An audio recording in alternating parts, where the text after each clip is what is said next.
বাংলাদেশের বিপক্ষে ওয়ানডে ও টি-20 সিরিজের সূচি প্রকাশ করেছে আফগানিস্তান ক্রিকেট বোর্ড (এসিবি)। আগামী অক্টোবরের শুরুতে সংযুক্ত আরব আমিরাতে অনুষ্ঠিত হবে দুই দলের ওয়ানডে ও টি-20 সিরিজ।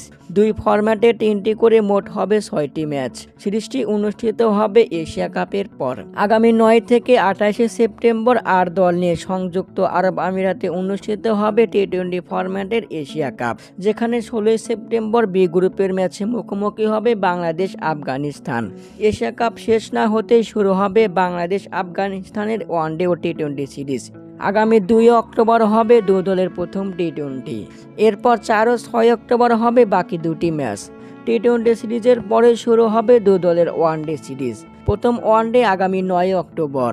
এরপর দ্বিতীয় ও শেষ ওয়ানডে হবে 11 ও 14 অক্টোবর।